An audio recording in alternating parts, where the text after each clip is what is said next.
Hello dear student, अस्सलाम वालेकुम। कैसे हो? ठीक ठाक, उम्मीद है खैरियत से होंगे। This is me sir Farhad and this is my YouTube channel physics bye sir Farhad. और आप लोगों को आज मैं लेके आया हूँ एक ज़बरदस्त टॉपिक, और वो टॉपिक है क्वांटम मैकेनिक्स में। और क्वांटम मैकेनिक्स में हमारे पास जो टॉपिक है वो है ideas for Schrodinger wave equation. मैंने पहले आप लोगों को कहा था कि मैं यहाँ पे जो क्वांटम मैकेनिक्स पढ़ाऊंगा उसमें डिराइवेशन वगैरह नहीं होंगे, बल्कि मैं इस तरह क्वांटम मैकेनिक्स पढ़ाऊंगा कि उसमें जितने भी क्वेश्चंस है वो सॉल्व होंगे, जितना भी कॉन्सेप्ट है वो क्लियर होगा। मतलब श्रोडिंगर वेव इक्वेशन तो आप लोगों ने ऑलरेडी डिराइव किया होगा, लेकिन श्रोडिंगर वेव इक्वेशन की इम्पोर्टेंट क्या है, श्रोडिंगर वेव इक्वेशन हम क्यों लिखते हैं, श्रोडिंगर वेव इक्वेशन कैसे डिराइव हुआ, मतलब किस बेस पे श्रोडिंगर ने ऐसा सोचा, ये बातें हम क्लियर करने वाले हैं। और आज हम ये क्लियर करेंगे कि श्रोडिंगर ने जो इक्वेशन लिखा, इस इक्वेशन को लिखने के लिए उन्होंने कौन से आइडियाज जो है अपने सामने रखे। देखे, जो भी मैथमेटिकल इक्वेशन लिखता है तो मैथमेटिकल इक्वेशन को लिखने के लिए कोई बेस होता है, उस बेस पर, उस कंसीडरेशन पर, उस आइडिया पर जो है किसी भी मैथमेटिशियन की जो है वो कंसेप्ट होता है और उसके मुताबिक वो इक्वेशन को लिखता है। तो जब पता चला कि हमारे पास एक पार्टिकल होता है और पार्टिकल के साथ वेव एसोसिएटेड होता है, डी ब्राय ने जब 1923 में उन्होंने जब ये पता चलाया कि ये तो हमारे पास जैसा कि जो है इलेक्ट्रोमैग्नेटिक वेव है वो फोटॉन पार्टिकल की तरह बिहेव कर सकता है, क्वांटा जिसको हम कहते हैं, तो हमारे पास ये भी पॉसिबल है कि एक पार्टिकल जो होता है वो वेव की तरह जो है वो बिहेव करे, मतलब एक पार्टिकल के साथ वेव भी एसोसिएटेड हो। तो 1927 में उसको नोबेल प्राइज भी मिला, उन्होंने पेपर पब्लिश किया पीएचडी में जब वो था। तो इस तरह जब ये पता चला कि ये तो किसी भी पार्टिकल के साथ किसी atomic particle, quantum particle, movable quantum particle के साथ वेव एसोसिएटेड होता है और उसको हम एज अ वेव जो है वो स्टडी कर सकते हैं, एक्सप्लेन कर सकते हैं।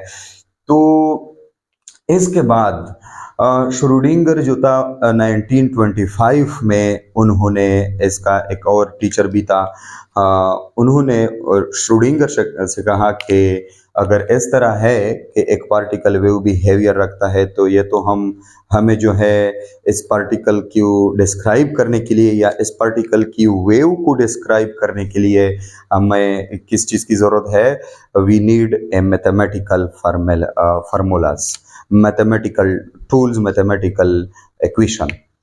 तो श्रोडिंगर ने सोचा कि मैंने एक ऐसा मैथमेटिकल इक्वेशन बनाना है कि वो इक्वेशन जो है एक वेव इक्वेशन कहलाएगा, और वो वेव इक्वेशन जो है ये इलेक्ट्रोमैग्नेटिक वेव को सॉल्व करने के लिए नहीं होगा, मैकेनिकल वेव को सॉल्व करने के लिए नहीं होगा, बल्कि वो वेव इक्वेशन जो है उस वेव को हम उसके थ्रू सॉल्व करेंगे जो वेव क्वांटम पार्टिकल के साथ एसोसिएटेड है। तो मतलब कि जो उसको पहला आइडिया ये मिला कि मैं इस तरह एक इक्वेशन बनाऊंगा कि जिस इक्वेशन के थ्रू हम जो क्वांटम पार्टिकल के साथ वेव एसोसिएटेड होता है उस वेव को मैं एक्सप्लेन कर सकूं। क्योंकि आपने ऑलरेडी पढ़ा है कि वो शायद वो मैकेनिकल वेव हो या इलेक्ट्रोमैग्नेटिक वेव हो, दोनों वेव को एक्सप्लेन करने के लिए एक मैथमेटिकल टूल चाहिए होता है, एक मैथमेटिकल फार्मूला, मैथमेटिकल इक्वेशन चाहिए होता है जिसको हम वेव इक्वेशन कहते हैं। तो इस तरह श्रोडिंगर ने 1925 में ये सोचा कि अगर किसी पार्टिकल के साथ वेव एसोसिएटेड है तो उस वेव को डिस्क्राइब करने के लिए मैं एक ऐसा इक्वेशन जो है वो बनाऊंगा जिस इक्वेशन के थ्रू आप किसी भी मैटर वेव को जो है इसी तरह एक्सप्लेन कर सकते हो। तो फर्स्ट जो सोचने की बात है जिस पे उन्होंने सोचा वो ये था कि उसके टीचर ने उसको बताया कि ऐसा इक्वेशन हमें जो है रिक्वायर्ड है जिसके थ्रू हम वेव इक्वेशन को wave associated with the particle को जो है वो एक्सप्लेन करें। तो फर्स्ट आइडिया जो है, फर्स्ट आइडिया, ये वो आइडियाज मैं आप लोगों को बताना चाहता हूं जिस आइडिया के थ्रू उन्होंने अपना ये इक्वेशन लिखा। फर्स्ट आइडिया जो है वो ये है कि डिब्राय हाइपोथेसिस, डिब्राय या डिब्रागली लोग भी कहते हैं, डिब्राय कहते हैं। तो डिब्राय हाइपोथेसिस, डिब्राय हाइपोथेसिस के मुताबिक डिब्राय ने कहा कि lambda is equal to H by P या एच या lambda is equal to H by M V, H by P या एच बाई एम वी। मतलब कि किसी भी मूविंग पार्टिकल जिसकी मास m हो, v स्पीड v हो, तो उसके साथ जो वेव एसोसिएटेड होता है उसकी वेवलेंथ यह होगा। ये डिब्राय ने 1923 में, 1923 में जब उन्होंने ये कहा, तो 1925 में, 1925 में, 1925 में श्रोडिंगर ने सोचा कि इस तरह इक्वेशन हमें चाहिए जिसके थ्रू हम इस वेव को क्या करें, एक्सप्लेन करें। क्योंकि वेव इक्वेशन तो होते हैं इलेक्ट्रोमैग्नेटिक वेव के लिए, मैकेनिकल वेव के लिए, लेकिन ये जो वेव है ये इस तरह वेव नहीं है जैसा कि मैकेनिकल वेव है या जैसा कि इलेक्ट्रोमैग्नेटिक वेव है।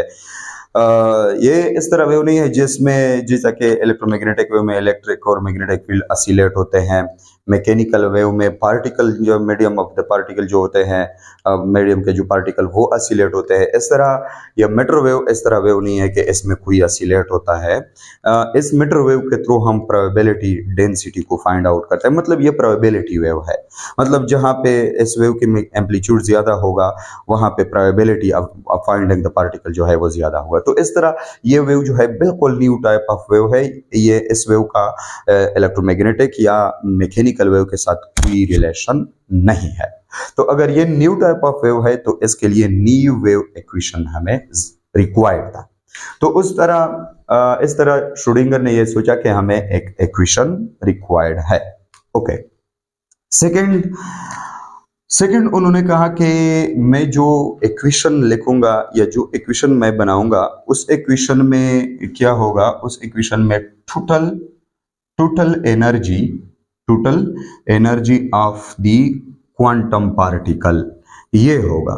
मतलब कि मैं जो इक्वेशन लिखूंगा उस इक्वेशन में ऐसे टर्म होंगे जो टर्म क्या रिप्रेजेंट करेंगे, total energy of the quantum particle. उन्होंने ये सोचा कि ये वेव जो है एक्चुअल तो ये पार्टिकल के साथ एसोसिएटेड है या पार्टिकल खुद एज अ वेव बिहेवियर करता है, एसोसिएटेड या वेव भी हर एक बात है। तो अगर एक वेव जो है वो पार्टिकल के साथ एसोसिएटेड होता है, मूवेबल पार्टिकल के साथ एसोसिएटेड है, तो अगर एक वेव मूवेबल पार्टिकल के साथ एसोसिएटेड होता है तो अगर उस वेव के लिए आप इक्वेशन लिखना चाहते हैं तो उस इक्वेशन में आपके साथ उस पार्टिकल की एनर्जी वाला टर्म जो है वो जरूर होने चाहिए। जैसा कि अगर आप यहाँ पे देखें इस इक्वेशन में, तो इस इक्वेशन में ये जो टर्म है -h² ये टर्म n2 डेल स्क्वेयर और प्लस VRT ये टर्म जो है, ये इस साई को अगर आप कॉमन करते हैं तो ये बच जाएगा। ये क्या है, this is the total energy of the particle, या इसको हम हैमिल्टोनियन कहते हैं, हैमिल्टोनियन ऑपरेटर। और ये क्या होता है, ये total energy of the particle जो है वो कैलकुलेट करता है। तो मतलब कि these two term represent total energy of the particle and in this first term is the kinetic energy operator while the second term is the potential energy operator. तो मतलब कि kinetic energy plus potential energy of the particle. तो उन्होंने कहा कि मैं जो equation बनाऊंगा उस इक्वेशन में क्वांटम पार्टिकल के टोटल एनर्जी जो है वो जरूर होनी चाहिए, क्योंकि वेव पार्टिकल के साथ एसोसिएटेड है और मूवेबल पार्टिकल की काइनेटिक और पोटेंशियल एनर्जी होते हैं।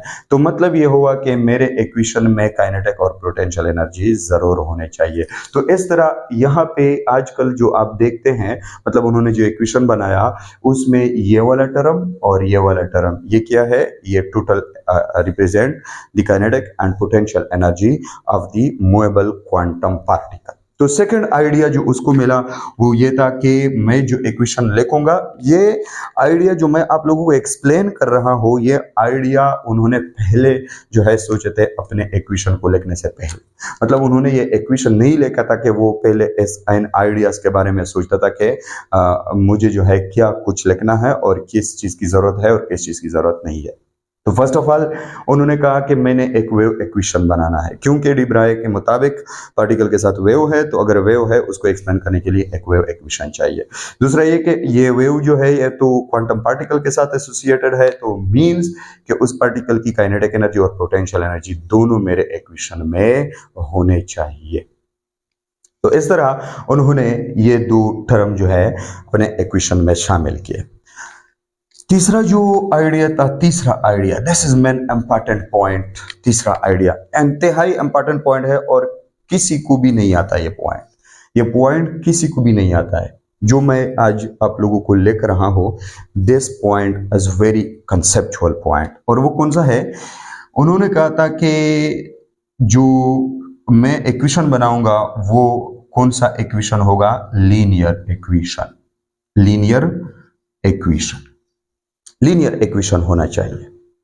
अब यहां पे अगर मैं कहूं कि ये लीनियर इक्वेशन है या नहीं है, अगर मैं कहूं कि ये लीनियर इक्वेशन है या नहीं है, तो आप क्या कहेंगे? ये लीनियर इक्वेशन है या नहीं है?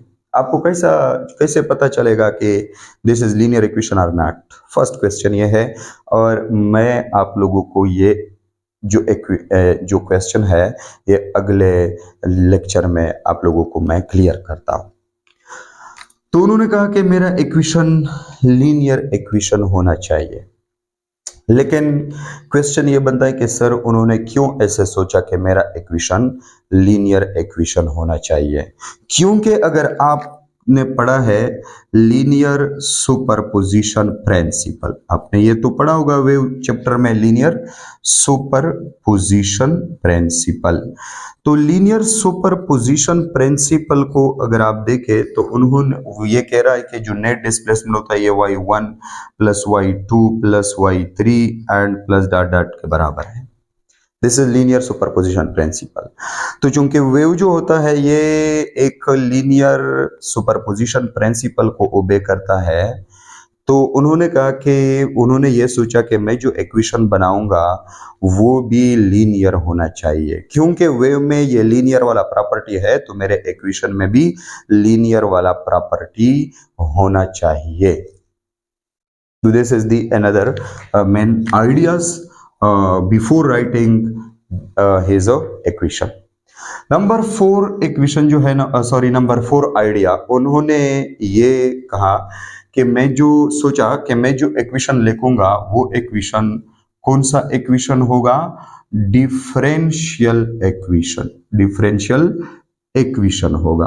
तो ये this is important point, very interesting point, कि श्रोडिंगर ने यह सोचा कि मैं जो इक्वेशन लिखूंगा वो इक्वेशन मेरा क्या होना होगा? डिफरेंशियल होगा।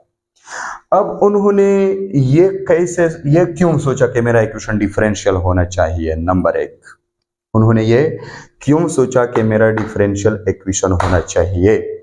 और नंबर 2, अगर मैंने आप लोगों को बताया कि ये इक्वेशन डिफरेंशियल है या नॉन डिफरेंशियल है, मतलब डिफरेंशियल है या डिफरेंशियल नहीं है, तो आपको कैसे पता चलेगा कि ये इक्वेशन डिफरेंशियल है या डिफरेंशियल नहीं है? अगर डिफरेंशियल है तो कैसे, अगर डिफरेंशियल नहीं है तो कैसे, और अगर डिफरेंशियल है तो डिफरेंशियल क्यों है, और अगर डिफरेंशियल नहीं है तो डिफरेंशियल क्यों नहीं है? उन्होंने ये आइडिया इस्तेमाल किया। यहां पे मैं आप लोगों को बताता हूं कि डिफरेंशियल है, इस पे बात करेंगे। तो ये आइडिया कि मेरा इक्वेशन डिफरेंशियल होना चाहिए, ये आइडिया कि मेरा इक्वेशन लीनियर होना चाहिए, ये आइडिया कि मेरे इक्वेशन में पार्टिकल की टोटल एनर्जी जो है उसके टर्म होने चाहिए, और ये आइडिया कि मैं इस डी ब्राय वेव के लिए एक इक्वेशन बनाता हूं। तो इन 4 आइडियाज जो है उन्होंने अपने इक्वेशन में शामिल किए, और इन 4 आइडियाज की बेस पर उन्होंने अपना इक्वेशन लिखा, और अपना इक्वेशन लिख भी दिया, और फिर उन्होंने एक वेव फंक्शन के थ्रू अपना इक्वेशन डिराइव भी किया, मतलब प्रूफ भी किया। तो इट मीन्स के, और वो इक्वेशन आजकल ये है हमारे सामने है, और इस इक्वेशन को लिखने से पहले जो श्रोडिंगर ने आइडियाज सोचे थे वो आइडियाज ये है।